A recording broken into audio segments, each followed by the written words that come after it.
Hello all, అందరికీ నమస్కారం. ఈరోజు మా ఇంట్లో కీమా విత్ కాజం చేసుకున్నాం. అది ఎలా చేస్తున్నాను చూడండి. ఈ వీడియోలో ఒక పరిహారం గురించి చెప్తా. అదేంటంటే 10 మందిలో భోజనం చేస్తున్నాం, మనకు దిష్టి తగలకూడదు.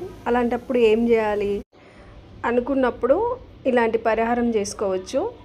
ఎందుకంటే అన్ని కళ్ళు ఒకేలాగా ఉండవు కదండి, ఒక్కొరు ఒక్కోలాగా ఉంటారు.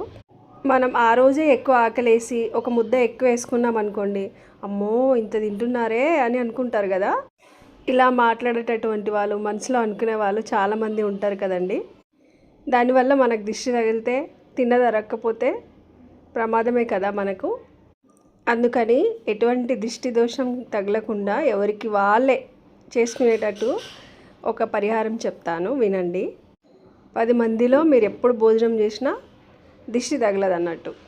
ఆ పరిహారం ఏంటంటే, మనం తినే ప్లేట్ ఉంటుంది కదండి, ఎప్పుడైనా 10 మందిలో తినేటప్పుడు ఆ ప్లేట్ని తిప్పి, అంటే ఏం వడ్డించకన్నా ముందు తిరిగేసి వెనకాల ఇంటూ రాయడం అంతే.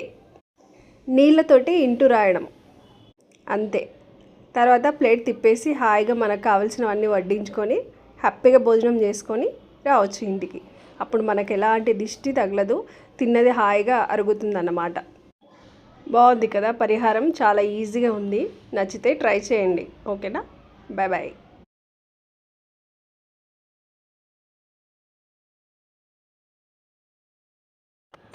ఇంతకుముందు వీడియోస్లలో సిల్లీ క్వశ్చన్స్ అడిగితే ఎవరు ఆన్సర్ ఇవ్వట్లేదు, అయినా అడుగుతాను.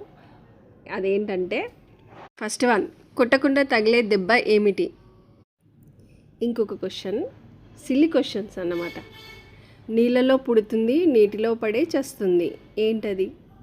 ఆన్సర్ తెలిస్తే కామెంట్ చేయండి.